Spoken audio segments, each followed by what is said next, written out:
Habernos invitado a participar en esta mesa, en la mesa de literatura maldita. Bueno, en especial Manuel Díaz Martínez, que está por aquí. Y bueno, paso a presentar a los colaboradores, las personas que van a dar pie, pues a hablar sobre esta cosa que llama literatura maldita, ¿no? Empiezo por allá, está Antonio Arroyo, que es poeta, crítico, también artista cultural, ¿vale? Creo que lo que lo conocemos y es de eso reconocido las obras publicadas, reconocimiento. Lo mismo pasa con Noel Olivares, ¿vale? También poeta de aquí, de la tierra, aunque reconocido también fuera, y en ese sentido, pues es un honor que esté con nosotros. Y por último también, poeta, activista, crítico, y creo que uno de los grandes, máximos ponentes, darle voz a la generación del silencio, que es como una especie de paradigma, ¿no? Eso de dar voz y dar visibilidad a lo que aquel entonces pues no se podía o había dificultad por publicar. Pero bueno, no estamos ahora para eso, que es Javier Cabrera, sino para hablar sobre la literatura maldita. Y en ese sentido, para hablar de esa cosa, de ese concepto, a mí me gustaría primero sentar las bases, un poco de fundamento teórico sobre qué es eso del autor maldito, qué se entiende por literatura maldita, y en ese sentido pues voy a pasarle la palabra a Javier Cabrera, si bien los demás compañeros, los demás contertulios pues también poder exponer pues ese concepto. Te paso la palabra, Javier. Hola, buenos días a todos. Gracias también, como dice Pablo, a todos por estar con nosotros. Gracias a la organización de Arteolismo por invitarse a esta mesa, que se lo comentaba antes a Alicia, esta mesa equivale a un simposio. Con una mesa no se resuelve el malditismo en la literatura. Y bueno, pues empezamos. Pablo, de manera muy inteligente, para que no nos dispersáramos, nos había planteado un pequeño cuestionario para elaborar, además casi cronológicamente, el desarrollo de la idea, el desarrollo de la propuesta teórica. Y una de las primeras preguntas que él nos hacía justamente eso, el concepto de malditismo en la literatura y por extensión de las demás artes, se trataría el asunto desde el punto de vista de la literatura universal. Yo creo que perdernos ahora mismo en eso es demasiado tenso, demasiado tal, y como lo que nos interesa finalmente es nuestra literatura y en concreto es nuestra poesía, la poesía canaria, que hay más maldito de lo que nosotros tenemos, y es interesante traernos aquí, justamente por todo lo que se comentó ayer, tanto cuando se habló de la autora, como Mercedes Pinto, por ejemplo, ¿no? José María Alonso, con tantas de ellas que compilar los entes, malamente tratadas y malamente estudiadas, ¿no? Y yo creo que es importante justamente. Pero bueno, todos sabemos que el malditismo empieza justamente cuando el poeta maldito publica su libro Poeta maldito, dicho film en francés por Maudit, una primera edición en el año 1884, que contiene 4 poetas, y una segunda edición ampliada en el año 88, que ya contiene 8 poetas. Y todos sabemos, entre otros, que estaban Mallarmé, Rimbaud, Lista, Sladan, Lautréamont, que traía su nombre, era Isidore Picasso, y no era francés, era uruguayo la ascendencia francesa, Germain Dubois, Germain Mouret, Albert Sermet, hasta incluso Paul Valéry y el propio Verlaine, incluido bajo el seudónimo de Paul Leland. Estaba incluido justamente antes, y ya Verlaine lo catalogaba como paradigma a Charles Baudelaire, que todos sabemos que fue el padre de la poesía, de la literatura contemporánea, de la literatura del siglo XX. ¿Qué vinculaban a esta gente? ¿Cuáles eran las razones por las que Verlaine lo justificaba el banditismo? Pues justamente por la clase de vida disoluta y ya vinculada a la droga, vinculada al mal vivir, vamos a llamarlo así, ¿no? Estar desclasado socialmente, civilmente, muy mal visto. Recuerden que en aquella época hubo en Francia varios movimientos que se solaparon, desde los parnasianos hasta los simbolistas, que eran justamente estos que estaban agrupados estos poetas bajo esa corriente del simbolismo que se oponía justamente al parnasianismo, ¿no? Con Montiel al frente, poeta principal, poeta cabeza del Parnaso. Y sin embargo, pues muchos de ellos habían ya transitado por el parnasianismo. También vinculadas a enfermedades típicas del momento, como puede ser la sífilis, por ejemplo, ¿no? y a lo largo del tiempo, a lo largo del siglo XX, vamos viendo cómo ese canon se vuelve a repetir, vinculado precisamente también a otras enfermedades. Cuando llega la pandemia del SIDA, vuelve a haber un grupo de autores, sobre todo en España también, que tienen también ese mismo proceso y se repite el canon. ¿Qué pasaba también? Que a los simbolistas le unían también unos criterios teóricos, unos criterios de poesía experimental nueva, novedosa, en contra del clasicismo cartesiano. Y eso también por lo vinculaba. Y eso hacía que se agruparan bajo ese foco, o bajo esa manera nueva, digamos, de contemplar. Lo que nos pedía Pablo en las demás artes, bueno, si uno empieza a extenderse a la pintura, al arte en general, pues hay 10.000, ¿no? Y es imposible abarcarlo, desde Amadeo Modigliani, por ejemplo, ¿no? Pintor italiano suicidado en Francia, pasando por Vincent Van Gogh y un montón de ellos más, ¿no? que tienen también, pueden tener el sello del malditismo también colgado perfectamente sin problema. Pero bueno, lo dejo ahí y avanzamos. Hola, muy buenos días. En primer lugar, buenos días. Muchísimas gracias a Manuel Díaz García y a todo el equipo de Antevigua por invitarme a esta mesa, que para mí es muy emotiva y bueno, despierta muchas vivencias, ¿no? de mi etapa de mi literatura en los años 2000 o así. Y el malditismo existe realmente desde el comienzo, ¿no? desde Caín, ¿no? En el sentido del mal, ¿no? Para mí un poeta maldito tiene, lo que decía Javier, tiene una fascinación por el mal. También hay otros aspectos como puede ser una enfermedad o la cierta tendencia a la autodestrucción, y esto forma parte de este canon que el libro de Verlaine establece, pero hay muchos poetas malditos que no están aquí. O sea, por ejemplo, Derval, que es un poeta que influye mucho en Rimbaud, pero bueno, para llegar hasta nuestros días, el malditismo para mí es algo que los poetas no puedan desarrollar su trabajo, no puedan publicar la periferia de la cultura. Y bueno, este es el tema que me parece que es que vamos a tratar hoy.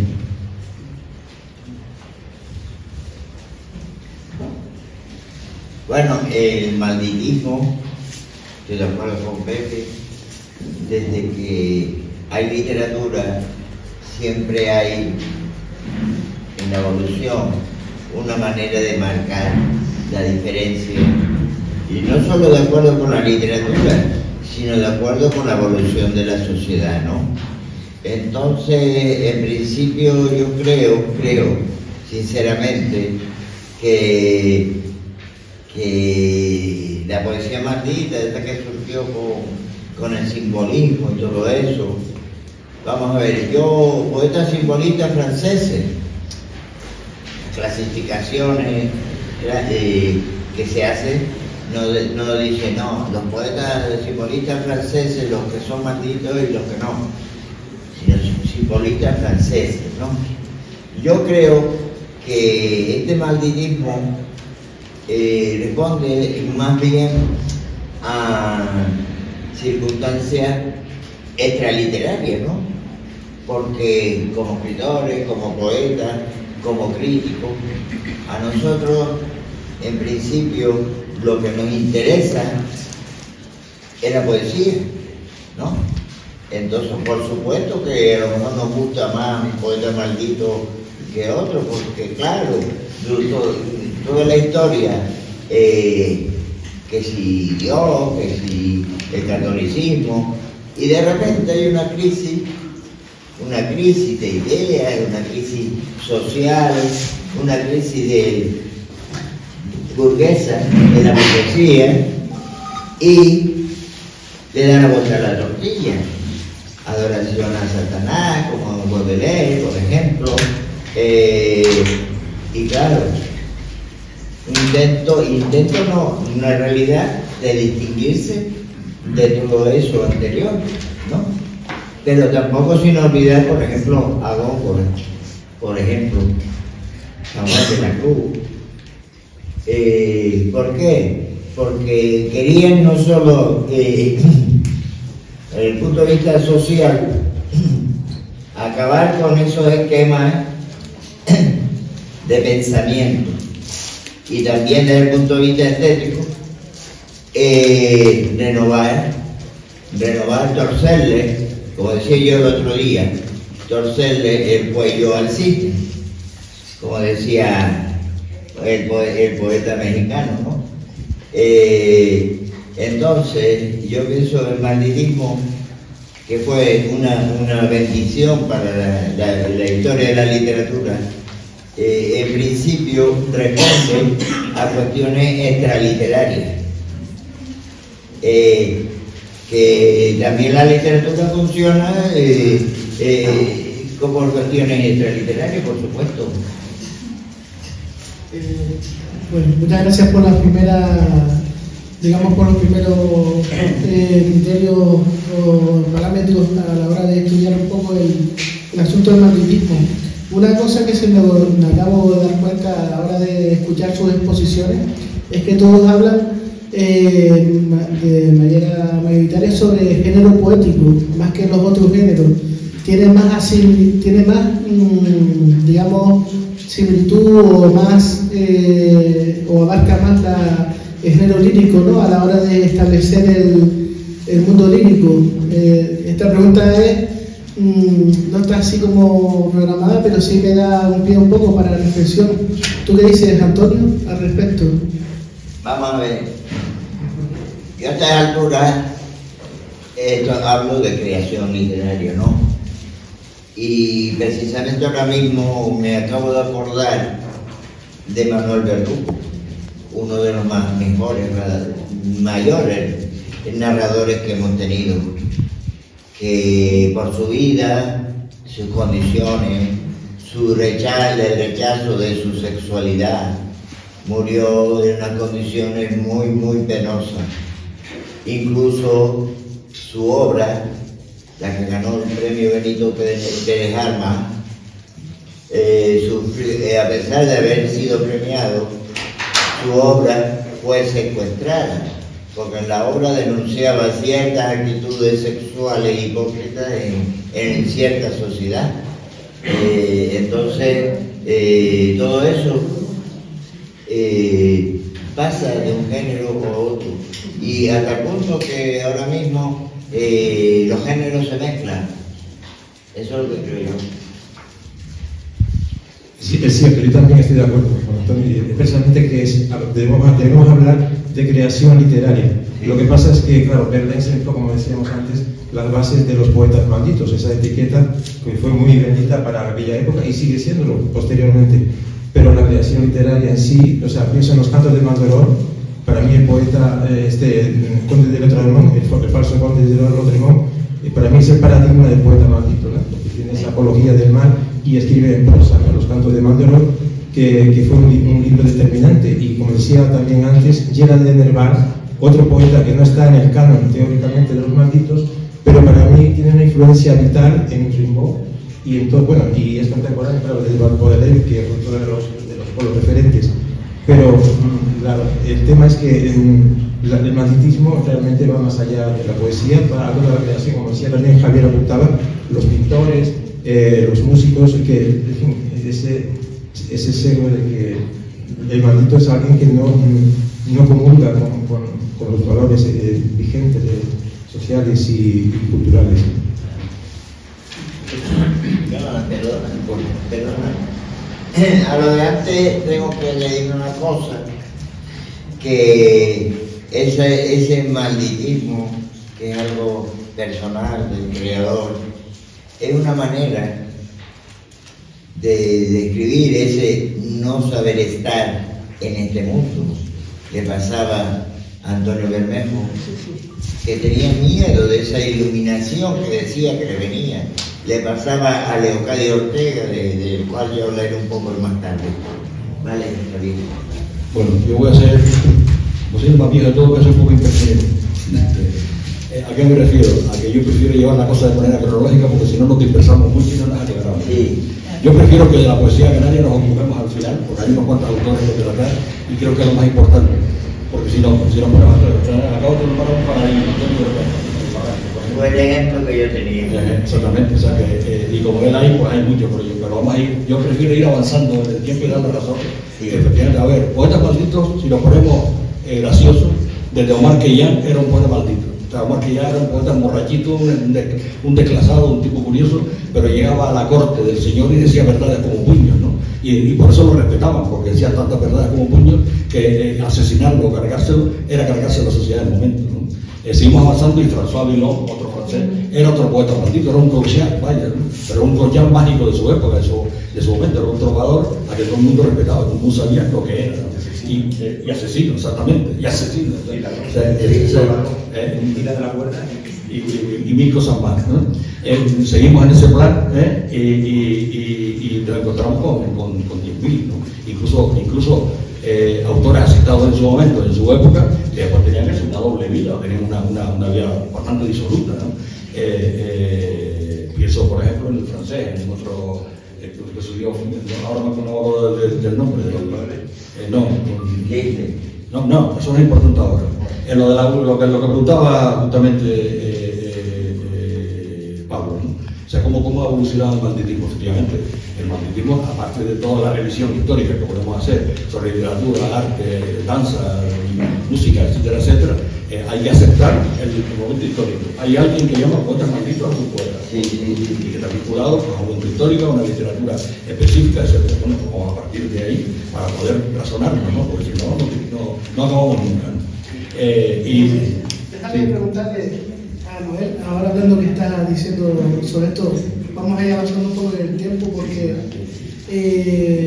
esto de los criterios del malditismo van evolucionando a lo largo del tiempo. Antes, ya que vamos a dejar el asunto canario para el final, sí me gustaría antes decir si esto va cambiando según, porque ustedes están diciendo que también tiene un elemento extraliterario, ¿no? Y por supuesto la sociedad va evolucionando y por ejemplo los parámetros que ustedes están diciendo, como ese no saber estar en el mundo, ese mal, etcétera, ese va variando hasta nuestros días. Sí, yo pienso que el tema va variando en el sentido de que los valores, la fascinación por el mal que podríamos decir inicialmente que hay en poetas como Rimbaud y Baudelaire. O sea, todo esto hoy en día no podemos hablar de esto, ¿no? De fascinación por el mal, porque ya ahora es otro parámetro, ¿no? O sea, hay una evolución que ya ahora mismo el poeta maldito, o sea, situémonos en la época, mitad del siglo XX, ¿no? La época de Artaud, que bueno, son poetas que me interesa sobre todo el tema del aspecto literario, lógicamente. Entonces, en ese aspecto, hasta llegar a nuestros días, bueno, el caso más dentro de los poetas malditos, el caso de Juan María Panero, que es un poeta que, bueno, que ha estado aquí hasta en nuestras islas. Es un paradigma de cómo, por ejemplo, la enfermedad, ¿no? De la esquizofrenia, todo esto es uno de los componentes del malditismo, ¿no? Pero ha evolucionado de forma que ahora mismo no podemos decir que existen los mismos parámetros que existían en la época de Berlín.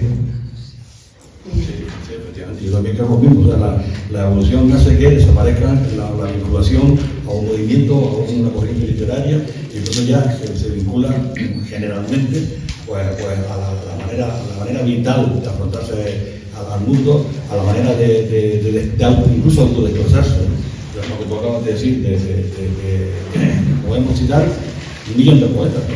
O 1.000.000 de escritores más dignos de la poesía. Por ejemplo, era Boripian un poeta maldito, era Jean Genet un autor maldito, pues claro que sí. Era Kennedy Toole un autor maldito, o sea que ni siquiera llegó a publicar nada maldito. Era Joseph Brodsky un poeta maldito, pues bueno, Joseph Brodsky estaba declarado en Rusia como vago y maleante, sin embargo, migra a Estados Unidos, y miren por dónde acabamos teniendo el premio Nobel de literatura, o sea, Joseph Brodsky, o sea, palabras mayores en la literatura contemporánea, ¿no? Y un ejemplo paradigmático que puede ser el de Charles Bukowski, ¿no? O sea, como todo eso. Y bueno, y toda la generación beat americana, que pues ya se autoadjudicaron, ¿no? Desde Jack Kerouac hasta Rolando Morales Grisberg y todos los demás.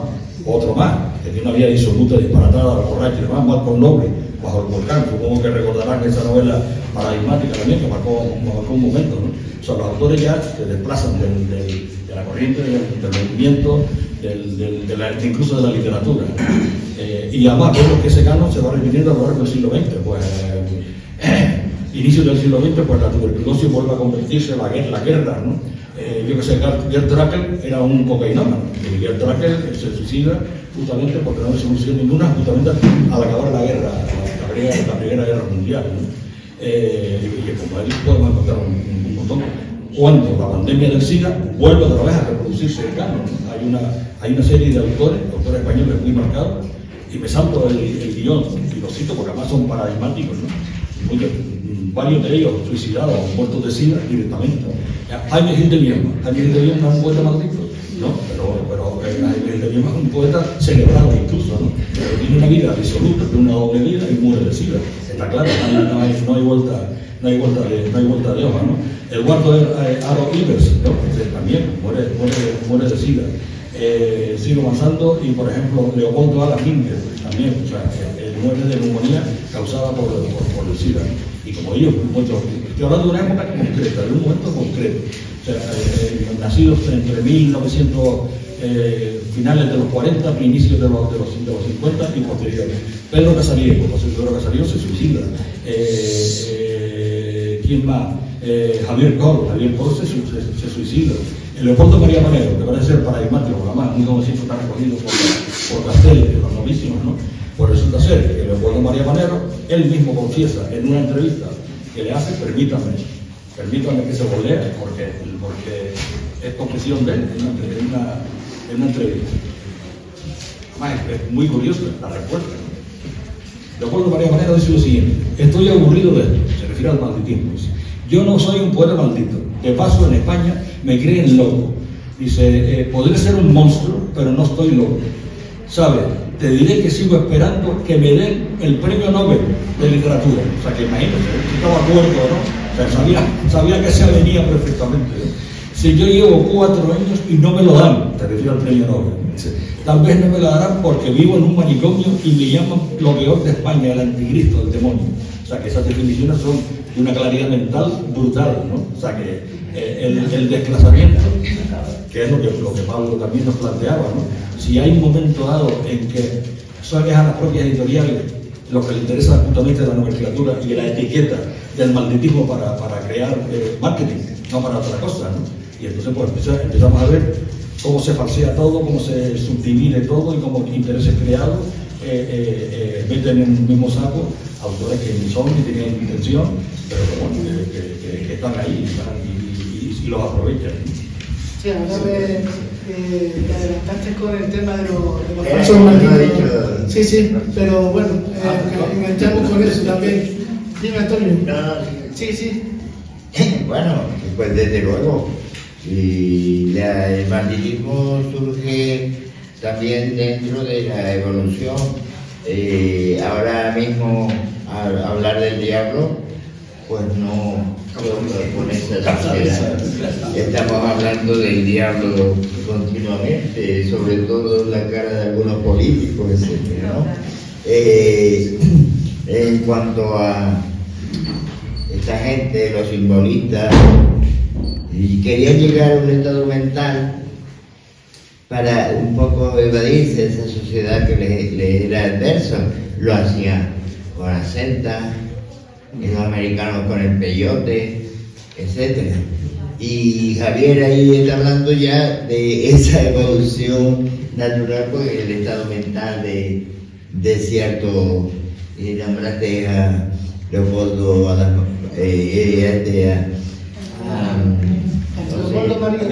Manero, porque ya todo eso, aparte de la lucidez, porque era un poeta bastante lúcido, aparte de esa lucidez, jugó también un poco al chico malo, ¿no?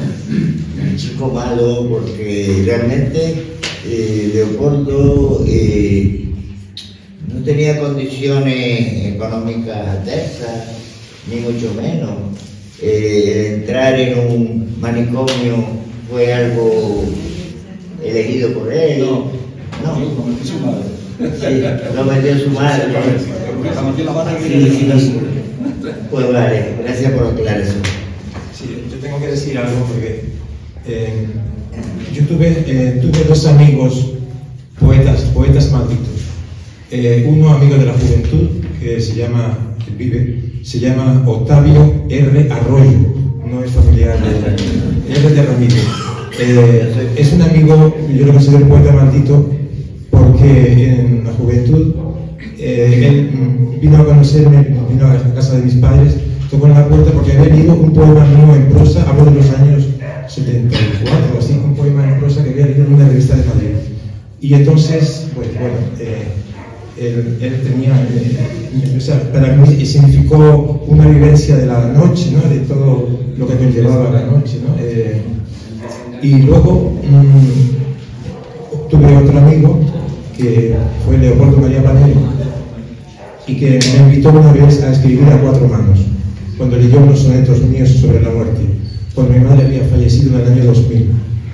Y entonces acepté aquella digamos, propuesta, aquella invitación, y de ahí salieron dos libros, uno, el fundamental, que se llama ¿Quién soy yo? Apuntes para una poesía sin autor, donde realmente ahí se postula lo que decía el Letremont, la poesía está hecha por todos. Ese sueño de Letremont de que la poesía que presentó la base del surrealismo, como ustedes saben, Letremont, pues hoy en día se da, la poesía la hacemos todos, pero el poeta maldito, en ese sentido, se me ha ido un poco el hilo. Leopoldo fue amigo y luego me declaró su peor enemigo. Y aquí cito un panfleto que publicó en el año 2002, que se llama Prueba de Vida, y precisamente lo que tú has leído antes, Javier, está sacado de aquí, que dice en la página 62, dice: el nombre de mi peor enemigo, un tal José Ángel Olivares, cae sobre mí mientras sale espuma de mi boca. Esto lo escribió, lo publicó ahí, un año después de que estuvimos trabajando y hicimos más de 100 poemas juntos. Un segundo libro que se llama Me amarás cuando esté muerto, que salió en Lumen, en Barcelona, poco después.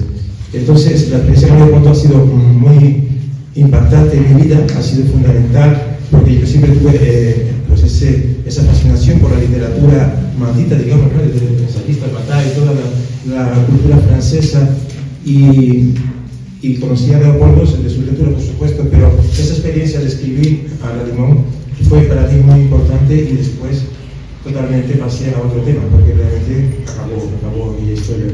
Pero quiero dejar Bueno, muchas gracias. Seguimos un poquito con esto porque Javier dijo una cosa importante a colación con Leopoldo María Panero, ¿no? Y ustedes también. Y es el tema de la etiqueta de los falsos malditos, los malditos, ¿no? Como una especie de etiqueta comercial, porque claro, como que es algo que vende, a diferencia de la poesía con un estándar, etc. ¿Ustedes cómo ven esto? ¿Existe esa etiqueta y, bueno, se aplica, cierta, etcétera? Sí, se aplica y mucho, yo creo. O sea que, a ver, la literatura, como todo objeto de intercambio, no está libre del mercadeo, es evidente, ¿no? E incluso con autores muertos que ya no pueden ni protestar ni quejarse, pues se puede hacer justamente ese uso depurado, en el que la editorial o quien interesa, quien edita, talla a un poeta de Madrid. Voy a adelantar otra vez un poco en el tiempo y voy a nombrar a otro poeta nuestro canario paradigmático, Félix Francisco Casanova. Félix Francisco Casanova se le compara en su momento con Rimbaud. O sea, ¿por qué se le compara con Rimbaud? Porque escribe joven, porque triunfa joven y muere joven. O sea, las condiciones de Félix Francisco Casanova no tuvieron nada que ver con las de Rimbaud, ¿no? que es otro invento. Félix Francisco Casanova era un señorito burgués, vivía en casa de papá, que tenía dinero, que era farmacéutico, era un señorito pudiente, era un universitario, y además era un muchacho que triunfaba. Perdona, Cecilia, Félix Casanova no era que... Era dentista. ¿Quién era farmacéutico? El hermano de Luis Feria. El hermano de Luis Feria, sí, Joaquín, que todavía vive. Efectivamente. Bueno, perdonen la confusión, pero es adyacente, no es primordial. Bueno, ahí está, a caballo. Pero bueno, Feliz Rodrigo Casanova, como universitario, ganó el premio Julio Tobar, el premio más importante de Tenerife, con 17 años con el Invernadero. Y ganó el Benito Pérez Armas con 19 años con el Don de Borazo. O sea que era un niño muy querido y tal. A un momento dado que se habló de suicidio, como si fuera paradigma de magnetismo también. Y su padre habló por activa y por pasiva de que no había habido ningún suicidio. O sea, había habido un accidente porque tenía un termo de calor en el baño y lo que se llama la muerte dulce, ¿no? O sea, que se envenenó con el gas de aquella, ¿no? O sea, que, bueno, Feliz Rodrigo Casanova, hombre, que se lleva sus petas y se echó sus reyes de coca, como todos los pibes en la laguna en aquella época, ¿no? Con 19 20 años estudiando letras. Quien no se colocaba en aquel momento en aquella era tonto. Ese sí que era un desclasado casi, ¿no? Era un seminarista, ¿no? Y a mí esa comparativa siempre me ha parecido odiosa, ¿no? Comparar a Feliz Rodrigo Casanova, que es un excelente escritor, que ha sido un paradigma dentro de la literatura canaria, ¿no? Pero ahí el magnetismo que tú hablas, ¿no? Las falsas etiquetas puestas adrede para hacer mercadeo, para obtener cajas, clean, qué bonito, pues hemos publicado un poeta maldito, ¿no? No, mi poeta maldito ni nada, es un poeta, punto que tuvo la desgracia, ¿no? Bueno,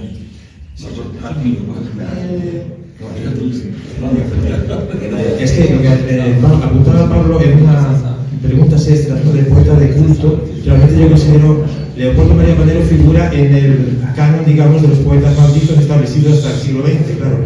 Pero se considera poeta maldito, pero también es un poeta de culto que se fabricó su leyenda, digamos. Para mí es un seguidor de Artaud, ¿no? Claro, la vida no es psiquiátrico, no es fácil para nadie, pero da un plus, digamos, si eres escritor, poeta, y además se inició muy pronto en la literatura, bueno, desde niño, pero quiero decir, publicando con mucha facilidad, y en el año 70, no sé, en los años 90 fue un bestseller en vida, publicó poesía completa, y aquel libro fue el más vendido del año. Entonces podemos decir que un poeta que vende mucho, por eso no es maldito. Pues quiero decir que realmente se considera maldito, pero también es verdad que hay detrás de eso una imagen, como decía Javier, un marketing y una etiqueta que se cultiva. Eso porque los editores se rifaban. De hecho, Leopoldo publicaba, como sabemos, en todas partes, ¿no? Y eso también, digamos, es una bendición en el sentido para un poeta que sueña con publicar, poder distribuir su obra. En ese sentido, hay una ambigüedad en ese sistema, ¿no? Y no solo publicaba en cualquier lado, sino que ya era estudiado en la universidad, era estudiado de la máxima, o sea, reconocido. Sí. Bueno, eso de un falso maldito, desde luego, Leopoldo María Panero era un poeta de culto. También hay poetas de culto, puede ser unos poetas que solamente lo leen unos cuantos, pero bueno, realmente a lo largo de la historia y la poesía maldita ha vendido, ¿no? Entonces, yo lo veo ahora en poetas más jóvenes o menos jóvenes que utilizan esos esquemas del malditismo, como un estilo literario, ¿no? Lo veo incluso en autores canarios, ¿no?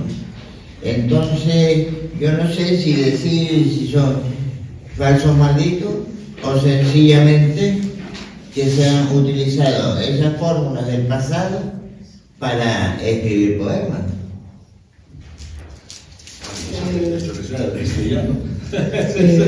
Aquí dijiste, Noel, sobre lo de los poetas de culto y tal, hay una confusión. Entonces se podía hablar de confusión entre los poetas malditos, los poetas de culto e incluso poetas exiliados, como sí. En ese sentido. ¿Quién quiere empezar con esta? Hombre, poetas exiliados, yo creo que, por ejemplo, Cernuda, poeta exiliado. Cernuda no me parece a mí Juan Ramón Jiménez, no tiene ninguna relación con la poesía maldita, con la literatura maldita. Germán, por ejemplo, tampoco. Yo no veo esa relación. El exilio probablemente está provocado por dos razones evidentes, ¿no? Una, porque te hacen exiliarte por razones de idea política, de idea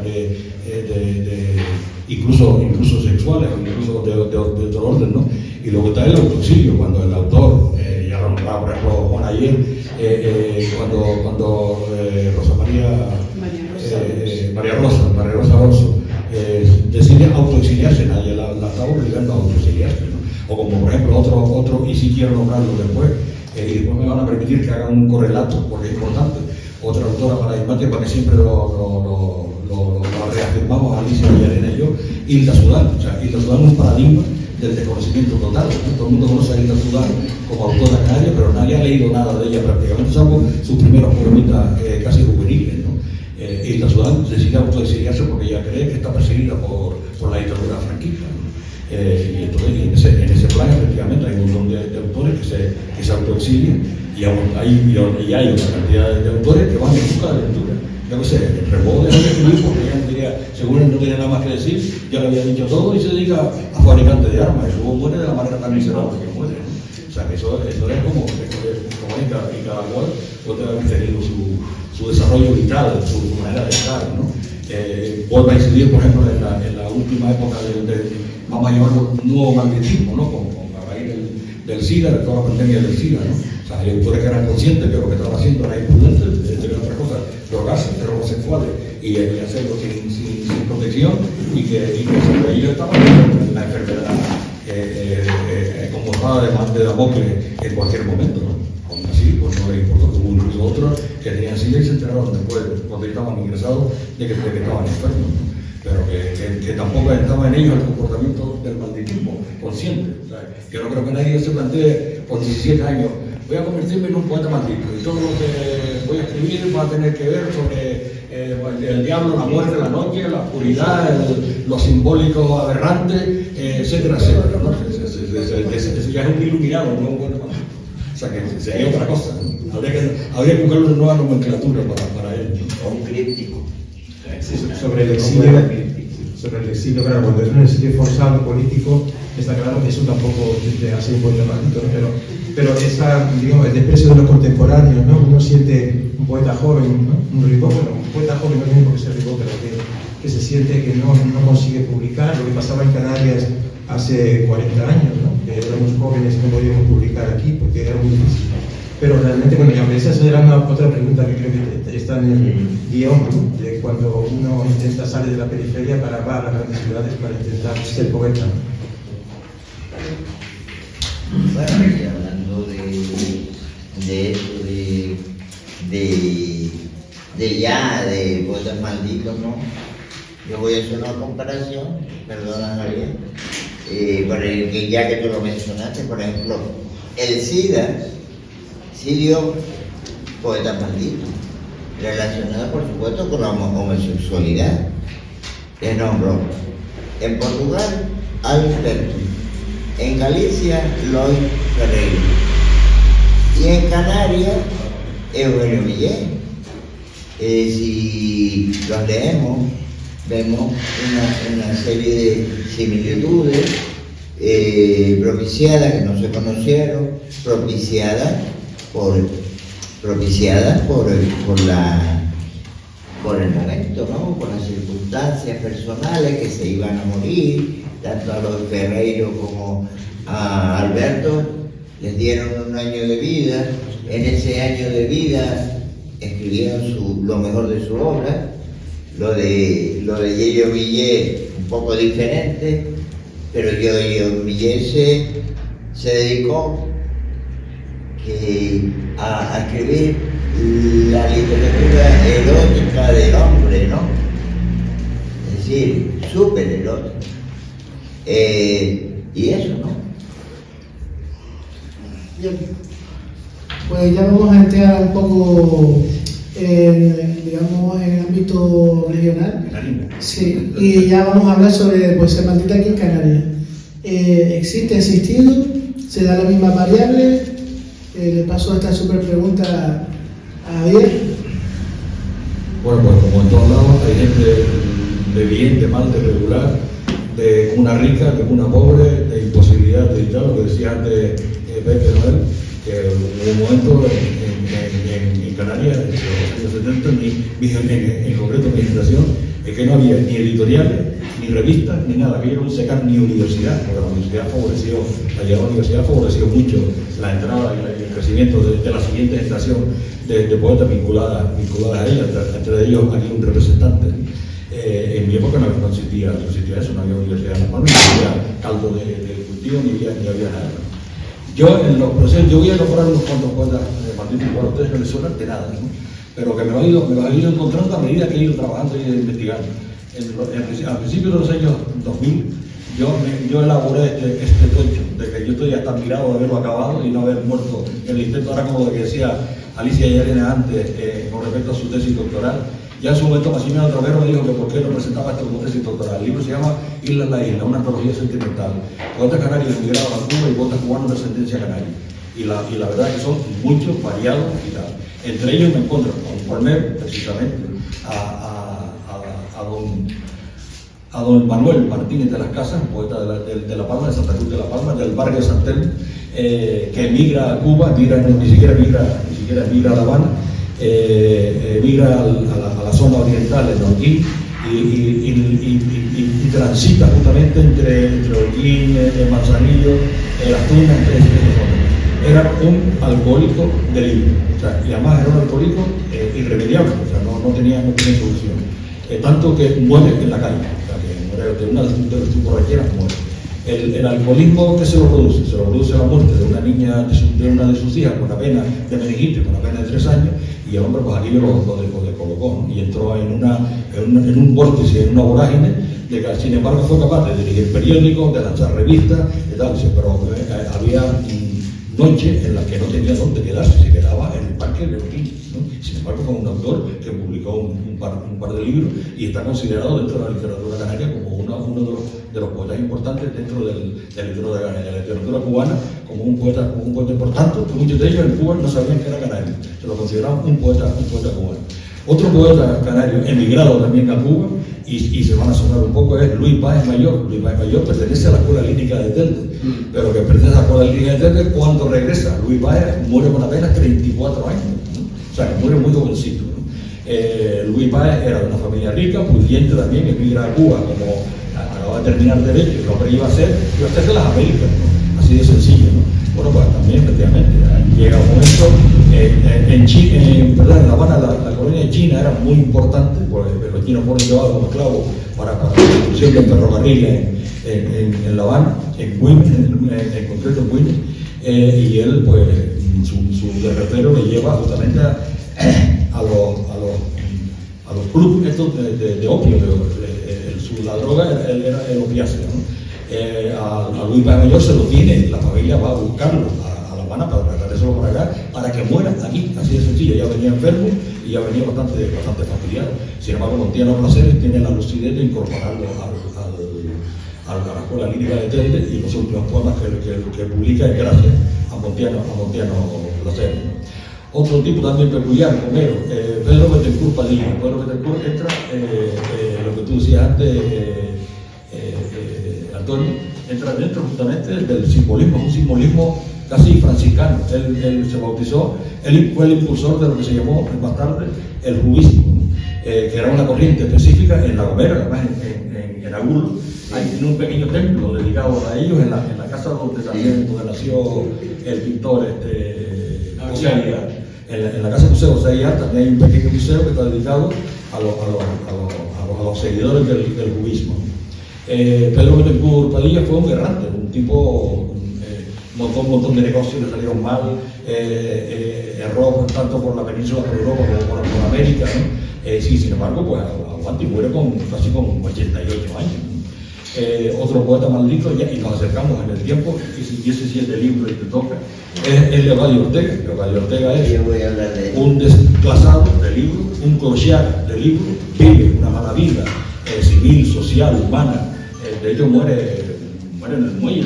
Ahora es eso se lo dejo para Antonio, que lo conoció, ¿no? Eugenio Villegas es también, efectivamente, coetáneo con Antonio en La Laguna, y bueno, y era un provocador nato de la época, tuvo la mala suerte de convivir con la época de la pandemia del SIDA y muere de SIDA. Muere de SIDA con apenas 29 años. Tiene 29 años cuando muere. Además, era un autor subversivo, adrede, ¿no? Y hay otro poeta también curioso, que es José Rafael Franco, del que prácticamente tampoco conocemos nada. Fue el premio Tomás Morales de poesía con Metamorfosis, ¿no? Hablamos de un libro muy curioso. Y después también decidió el hombre. Y además, Antonio García Izabal, en su libro, en su antología de Nueva Poesía Canaria, lo recoge y lo cataloga, lo etiqueta, como decirlo así, ¿no? como el poeta maldito del momento, ¿no? Pero hay uno por encima de todos ellos que yo quiero rescatar porque me interesa y porque fue Carlos Ramos de mi generación. Yo en el libro, lo que nombraba antes Pepe, en el libro, Pablo, Acantilado y Silencio, justamente, que es un libro, es una antología dedicada a mi generación. Carlos Ramos es nuestro poeta maldito. Carlos Ramos, cuando acaba Preu, que se acabó en aquella época, él decide ingresar a la universidad, darse un año sabático, se vincula al grupo de teatro, va y viene por las islas, se vincula a aquello que no sé si ustedes se acuerdan, aquel movimiento americano, los niños de Dios, ¿no? Se vincula a ese movimiento le lleva también al hachís, a la coca, a un montón de experimentos, pero sin embargo, a Dios gracias, y después de 40 años de su muerte, un grupo de amigos nos hemos reunido y hemos decidido recuperar su obra. Hemos sacado ya 4 tomos de la poesía de Carlos Ramos en los últimos 5 o 7 años. Lo hemos recuperado y estamos por editar el último tomo, el 5º tomo, que es una miscelánea porque hay narrativa, cosas de teatro, crítica de arte, pequeños artículos de prensa. Y le pedimos a Emilio González Teni, como amigo del alma, que hiciera el prefacio sobre esa partida, ¿no? O tratarse más de narrativa que de poesía, ¿no? Y Emilio, a un momento dado, que me llama y dice, pero Carlos sabía todo esto. Digo, sí, Carlos sabía eso. Digo, pero Carlos con 19 años ya leía a Alejandra Pizarro, que nosotros no sabíamos en aquel momento ni quién coño era Alejandra Pizarro. Digo, pues sí, Carlos era así. Carlos era un paradigma de tipo por encima de un montón de condiciones, ¿no? Bueno, pues Carlos Ramos se suicida con 22 años, ¿no? ¿Cuáles fueron las circunstancias? Pues fueron muchas que se unieron, que tal, decía Pepe Noel, una editorial en Península le promete que le publicará un libro, le engaña, le miente, después le pide dinero, no tiene dinero, tiene apenas 21 años, no tiene dinero. Su noviecita de aquel momento, pintora, que él aprecia mucho, la que le da una posición, lo deja, etcétera, ¿no? Y entonces pues, el hombre se encuentra en una situación de salida imposible y opta por lo que es más sencillo, aparentemente, que a mí me parece de una valentía increíble, que es el suicidio.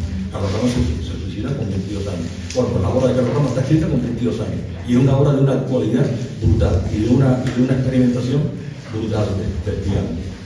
Y hay otra autora, también curiosa y última, que ustedes saben que el último, pues bueno, pues para bien de todo se ha hecho visible y todo tiene visibilidad. Hay una corriente sobre el LGTBI, como el mundo, ¿no? Y está nuestra autora maldita de Canarias, que es Roberta Marrero, no sé si la conocen. Exactamente. Vimos ayer la caricatura que le ha hecho Néstor, magnífica también, por cierto, la caricatura de Néstor. Roberta Marrero, transexual, es actriz, cantante, poeta y pintora, ¿no? Bueno, pues hay un momento dado, y justamente después de recibir un reconocimiento del gobierno de Canarias, que la declara como autora ejemplar categórica en una corriente, ¿no? Bueno, pues se suicida con 52 años, ¿no? O sea que vemos que el arco es muy grande, el arco tiene mucho que ver, probablemente ya no tenga que ver ni con movimientos, ni con lecturas líricas, ni con espacios poéticos, ni con nada, sino tiene con maneras de estar en el mundo, maneras de entenderse ante el mundo y maneras de no reconocerse en el mundo. Pero, ¿qué quiere? Ya que, por mención, ya que Javier me alegra que lo hubiese conocido, nombró a Leocadio Ortega, voy a hablar un poco de él, sin entender. No le voy a leer ese artículo mío que tiene como 20 páginas, y eso no. Está en mi libro La palabra de Gagán, y también está por ahí en muchos foros. Fue un artículo urgente. Y después de ese... 20 páginas no es un artículo, es un ensayo. Un ensayo, exacto. Precisamente ahí al principio hago un análisis de si es realmente poeta maldito o sencillamente un poeta deslumbrante. Sí, la actitud de Leocadio también era de niño malo, ¿no? Pero yo una vez dije, no sé, no me acuerdo dónde, que si Leocadio hubiese tenido las condiciones económicas de Leopoldo María Panero, porque también lo une el tema de la enfermedad, y en el caso de Leocadio también la homosexualidad, hubiese llegado mucho más lejos. Leocadio solamente tiene una obra, bueno, dos, una que es prehistórica y otra bandera, y un alargamiento de esa obra, ahora no me acuerdo ni el título, que se publicó en el Sastre de Apollinaire. Se le añadieron como 20 poemas que Leocadio le había mandado por carta a Jorge Rodríguez Padrón. Bueno, el caso es que ese libro lo publicó Histórica en Ediciones La Palma por el 90 y tanto. No importante la fecha, pero que yo personalmente ya me conocía todos los poemas de él. ¿Por qué? Porque coincidíamos en casa de Olga Rivero Jordán, incluso de Pedro Lescano. Pero hay un poema ahí que era muy paródico, ¿sabes? Le gustaba el tema del choque. Hay un poema en Prehistórica que es una parodia de Consejo de Paz, el poema de Pedro Lescano. Incluso hace una parodia de un poema de Elsa López. Elsa López escribió Yo regreso a La Palma y él escribió Yo regreso a Barlovento. Fíjense. No, a Elsa López desde luego le encantó ese diálogo con ella, ¿no? Porque Elsa López sí se lo apoyó bastante bien, al final lo convenció para publicar el libro. De hecho, el Cabildo de La Palma le dio un fajo así de billetes, se fue al partido de técnica mensajero, se subió a lo alto y tiró los billetes para la ESI. Es decir, que tiene una conducta que tenían que ver con ese cuadro psicológico, con ese cuadro de drogadicción y con ese cuadro de alcohólico, ¿no?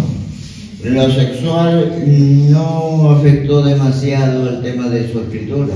Bueno, yo creo que realmente lo sexual no marca la escritura de nadie. Sí, actitudes, etcétera, como de Yello Millet, como Lois Pereira, sí, pero Leocadio no. Y nada, Leocadio es, sobre todo, a mí, desde luego, un poeta maldito por toda ese pantallazo, ese ponerse delante ante la sociedad, incluso el enfrentarse a su propia poesía. Y un verso que dice: si lo hubiese sabido, no me coge ni de broma. Se estará refiriendo a su propia poesía. Es decir, él no estaba contento ni siquiera con su propia poesía. Por eso no la publicaba. Él decía: necesito dinero para echarme un chute. Se presenta el Félix Francisco Casanova con un cuento que se llama El Patio y se ganó las perras, ¿no? Y se pegó 4 chutes, por ejemplo. Pero no, aparte de eso, les puedo decir, era amigo mío de la infancia, que yo lo veía por ahí, a mí, conmigo nunca se metió, bueno, ni Javier ni nadie se mete, pero bueno. Pero a mí lo que me interesa de Leocadio es que él empezó a escribir de una manera que nunca antes se había hecho, con unos planteamientos que ya venían de Hispanoamérica. Es decir, que en el 70, 70 y poco, ya decían, dentro de su, porque era también como unos iluminados, que quien no hubiese leído a Hermann no podía ser poeta, por ejemplo, radicales.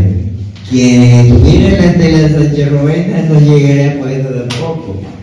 Después se iba a la universidad con un tablero de ajedrez y retaba al profesor que estaba dando clase a una partida, cositas así. Y después al final, pues también era gafe, sí, porque él estaba en un piso, siempre hablando de que se iba a suicidar, que se iba a suicidar. Pues 3 de las personas que estuvieron en ese piso se suicidaron. O sea que era gafe. Era un inductor. Sí. Y una vez, cuando murió accidentalmente. Se emborrachó con un tetrabric de vino, se fue al ferry, se asomó, le dio el mareo, se cayó y se derrumbó. Y yo estaba precisamente en La Palma. Después, los que rodeaban, incluso los que rechazaban a Leocadio, escribieron unos articulitos que eran más bien llorar. El pobre Leocadio que se murió, no sé qué, y bueno, pasamos a Noel y sí. tú decís tu pregunta. tenemos Yo de poetas malditos canarios, como cité anteriormente a mi amigo Octavio R. Arroyo, una amistad de más de 40 años, ya no sé dónde, no en su paradero. Él realmente publicó un solo libro y hay muchos inéditos, pero él tenía un trastorno bipolar, tuvo varios intentos de suicidio y bueno, entonces había momentos en los que estaba con él de maravilla por su entrega, por su fuerza, sobre todo en la escritura, pero y también en las drogas, o sea, una serie de condicionantes que marcaron su vida, ¿no? Y ese que puedo citar, ¿no? Y también quiero comentar un libro de un amigo, un poeta que está aquí, Juan Ramón Tramón, que publicó hace unos pocos años un libro que se llama Condena y Júbilo del poeta Caín. Y como decíamos al principio, yo citaba el malditismo como la maldición, ¿no? del poeta que vaga errante de un lado a otro. Este libro, esa figura del poeta Caín, realmente es nuestro antecesor, ¿no? O sea, está en el género humano, ¿no? Que siempre es el lado oscuro, el lado maldito, ¿no? Y es lo que seguirá siempre existiendo, ¿no? Pero con esa evolución, ¿no? de las épocas, ¿no? Bueno, ya vamos con la última pregunta antes de las conclusiones y tiene que ver sobre el factor insular de las Islas Canarias, ¿no? Se puede ver, bueno, esto parte de una idea que escuché de Eugenio Paorno, ¿no? Que dijo hace mucho tiempo, no sé si hoy es aplicable, que cuando el poeta canario muere 2 veces, ¿no? Eso se decía antes en cuanto al tema de insular, etcétera. Y no sé si la producción o el hecho poético o el hecho literario que se produce aquí se puede relacionar de alguna manera, ¿no? Con algo malditismo, con ese descentralización, etcétera. Vale, a ver qué me dice. Bueno, como el REF, la insularidad se paga 2 veces, ¿no? Y si vives en Lanzarote se paga 3, ¿no? Que es de lo que se quedan también las islas menores. Parece ser que es verdad que producir en Canarias y vivir en Canarias pues lleva cierto riesgo. ¿Cuál es el riesgo? El riesgo a que no salgas de aquí en tu vida. Parece ser incluso que los premios de poesía canaria en concreto están obligados a premiar a poetas canarios porque es la única manera que hay de salir.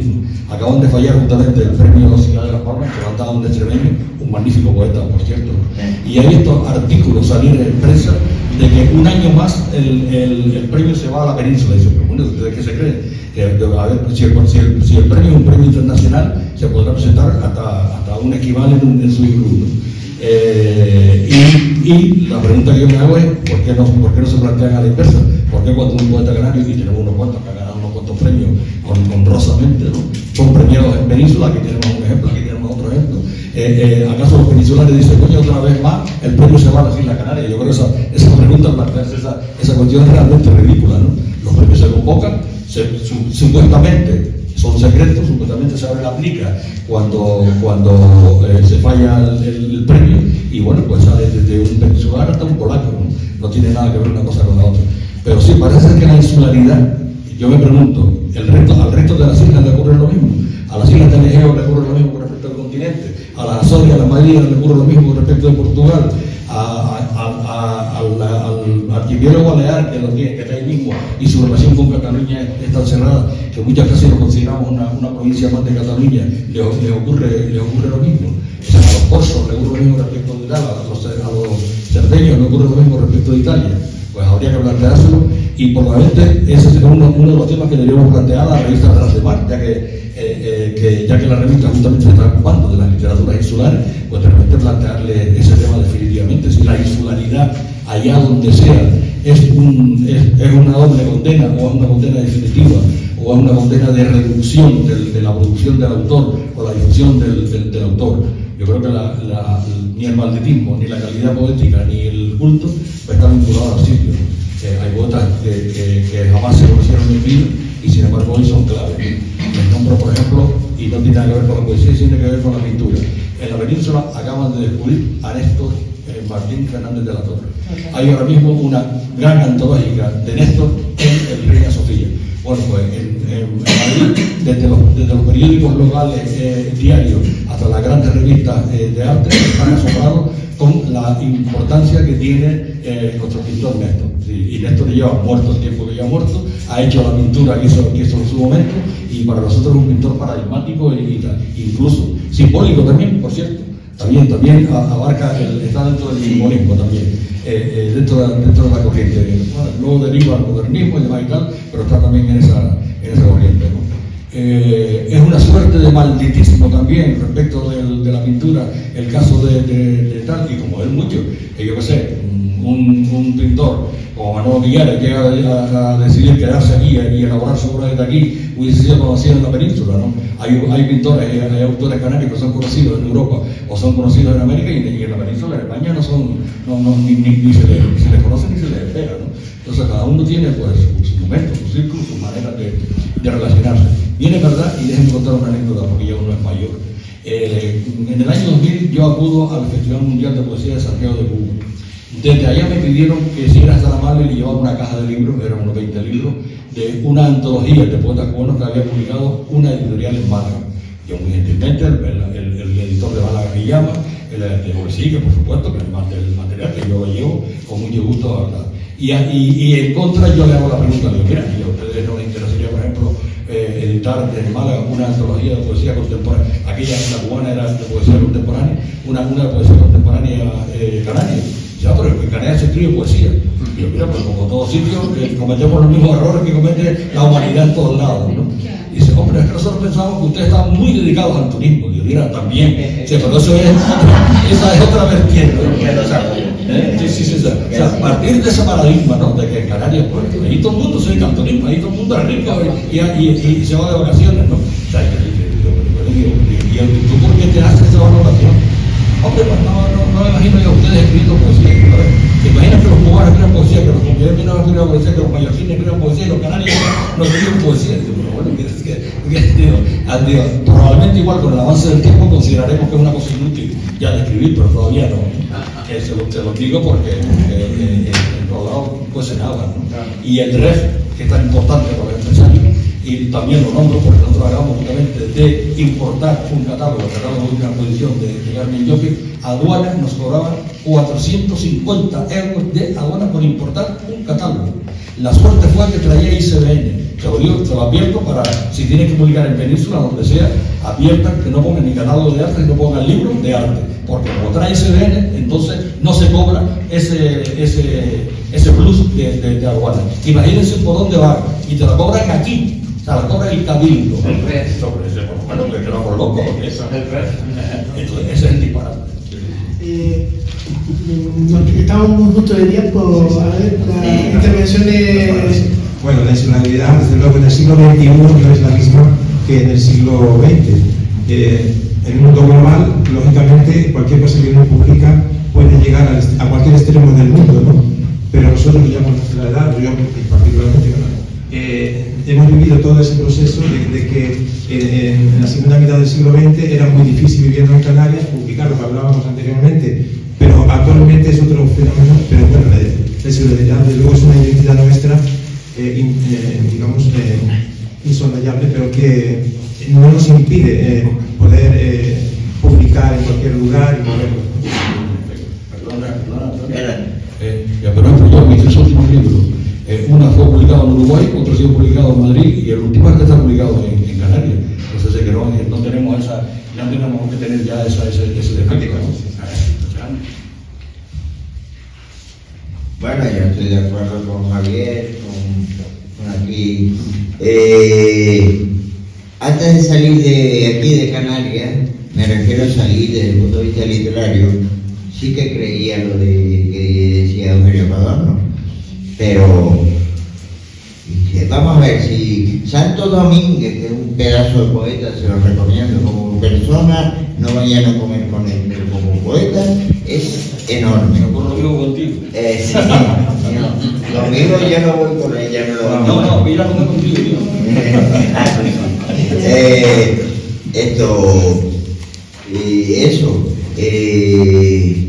Nosotros también podemos ganar los premios allá. Ya me puso Javier, te lo agradezco, y te puso como ejemplo, pero hay muchísimos, también los Flores, etcétera, etcétera. En la península, eso de llorar porque no nos quieren allá, eso es una estupidez. No que no nos quieran, es que no nos conocen. ¿Y qué manera hay? Si ellos invadieron Canarias, pues nosotros tenemos que invadir la península. Yo, de hecho, el otro día estuve por Alicante, estuve 7 días, invadí un montón de salas y fue muy bien acogido. Don Javier también puede decir lo mismo. Aquí Noel también puede decir lo mismo. Y una cosa que a mí personalmente me parece ridícula. Vamos a ver. Si vamos a Madrid a presentar un libro, ¿por qué ir al Hogar Canario? Pues para ir al Hogar Canario lo presentamos en La Palma, lo presentamos en Tenerife y tenemos más oyentes, digo yo. Y me pues muchas gracias. Aunque yo veo que tanto Manuel como Esteban están un poco apurados, habremos de decir que empezamos a las 10:15 y no a las 10. Habremos de decir que nos tiene un cuartito de hora más para poder terminar y completar la idea. Sí. Así que, perdona Pablo, por edad me corresponde. Nosotros cuando nos reunimos, cuando hicimos la reunión previa para analizar toda la temática, elaboramos un listado de autores, porque me pareció en primer lugar que en la cabecera, la nomenclatura de la mesa estaba mal planteada, porque lo maldito no es la literatura, los malditos son los autores. Pero después de dar la vuelta, yo le dije a Pablo, igual esto no tiene razón, si el malditismo no es de la poesía canaria, el malditismo es de los poetas canarios, el malditismo es en la poesía canaria. Bueno, elaboramos un listado y se lo voy a leer. No levanten las manos los universitarios, me refiero a que probablemente lo estén leyendo ahora mismo, ¿no? Pero curiosamente hicimos un listado y había autores que nosotros mismos desconocíamos, lo comenzábamos. Y voy a nombrarles, voy a hacerles la lectura muy rápida. Manuel Verdugo, quien conoce y ha leído, conocer y leer. ¿Quién conoce y ha leído Manuel Verdugo? Me refiero a Manuel Verdugo, el modernista, el coetáneo con Morales y con Quesada. Pedro Betancourt Padilla, el Comero. ¿Quién ha leído Pedro Betancourt Padilla? Juan Millares Carlos, de la saga de los Millares, padre de Agustín y de José María. ¿Quién ha leído a Juan Millares? Juan Sosa Suárez, de Gáldar, padre de Natalia Sosa Ayala, y mejor poeta que la hija, no, un rato, pero muchísimo mejor poeta que la hija. ¿Quién lo ha leído? Casi nadie. Ramón Ferio, primer canario que publicó en una revista a Juan Ramón Jiménez, La Pluma y la Luna. Domingo Velázquez, también vinculado a Gálдар, porque hizo el teatro de cámara de Gálдар. José María García, el poeta comunista desclasado y depurado. ¿Quién lo conoce? Casi nadie. Espero que conozcamos a Manuel González Sosa, un poeta paradigmático de su generación. Isidro Miranda Millares. ¿Quién conoce a Isidro Miranda Millares? Prácticamente nadie. Sin embargo, fue el alma mater de Planas de Poesía. Fernando Ramírez, el mayor de la generación de poesía canaria 1, prácticamente de Aluca, precisamente. Lo que conoce prácticamente casi nadie. Manuel González Barrera, también de Aluca, prácticamente no lo ha leído nadie. Antonio García Izaba, también otro poeta de la generación de poesía canaria 1, un excelente poeta y un excelente ensayista. José Luis Perna, José Luis se fue muy joven a Madrid, hizo toda su vida en Madrid. José Rafael Hernández, José Rafael, muerto tristemente, asesinado por su hijo, el esquizofrénico. Alfonso Sana lo conocemos como un excelente novelista, pero como poeta no lo conoce nadie prácticamente. Alfonso publicó 3 libros de poemas. Alberto Pizarro, la gente de Tenerife imagino que lo conocerá, la gente de Las Palmas prácticamente no lo conocemos. Olegario Marrero, quien lo ha editado, que no levante la mano. Sabemos quién lo ha editado. Olegario Marrero también es un excelente poeta.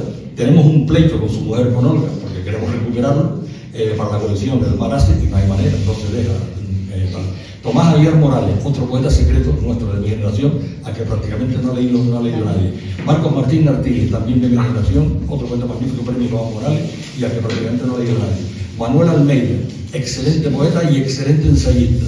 Publicó 2 libros de poesía y votó premios. Y decidió Manolo que no escribía, no. ¿Cómo es Berber? Que no publicaría más poesía en su vida. Y está en la aldea muerto de risa y contentísimo. Efectivamente. Y Hervigio Díaz Marrero. ¿Quién conoce a Hervigio Díaz Marrero? Otro poeta y otro poeta también, maldito, otro tipo también muy curioso, ¿no? Que además de Hervigio me gusta porque el resto de sus hermanos se reinventaron el apellido, todos son Díaz Bertrana, y él consiguió conservando su Díaz Marrero, que correspondía a su padre y a su madre. Y así, escuchen, no sé si he nombrado 22 poetas, no he nombrado ni a una mujer. Cuando nombre mujeres, no conoceremos prácticamente a ninguna. Ayer ya se trataron unas cuantas, ayer se trató a Fernanda, pero voy a nombrar simplemente Joaquín Mira y Clavijo, Fernando Siliuto, Victoria Brindo, Cesarina Mento, a la que también Néstor le ha hecho una caricatura preciosa, ¿no? Cesarina Bento tuvo una vida también harto curiosa, ¿no? Yo estuve buscando en Cuba a ver si por casualidad había publicado algo en Cuba y era muy jovencita todavía, no pude incorporarla a la antología. Por supuesto Mercedes Pinto, Josefina Pla, Chona Madera, Digna Palau Cruz, por favor en Tenerife recuperen a Digna Palau Cruz, que era una poeta en el 19 lo publicó el gobierno de Canarias la antología, ¿no es así, Cecilia? Sí. O sea, pero que también tuvo una vida también, vamos a decirlo pronto, sí, perdona, yo discrepo con lo de Josefina Pla. Josefina Pla no es una poeta canaria. De nacimiento, nada más. No, a ver, ya sé otro mismo. Ana María Fagundo, una excelente poeta. Sí. Y bueno, hay otro poeta que curiosamente también tiene el premio Tomás Morales, Donina Romero, como autora teatral y demás, la conoce todo el mundo, como poeta la conoce nadie, ni nadie se preocupa por ella, porque además como una señora burguesa por parecer que es hasta ofensivo, como por ser de ella cuando es una excelente poeta, ¿no? Sí, yo también comparto contigo eso, pero hemos catalogado a Josefina Pla de poeta canario cuando su nacimiento fue casual, porque su padre aparece en Lobo. Niña para Uruguay, o sea, no tiene absolutamente no. Es una poeta para. Nació en la isla de Lobos, de ahí está. No, pero sí. Gracias, Bertones, por el panegírico.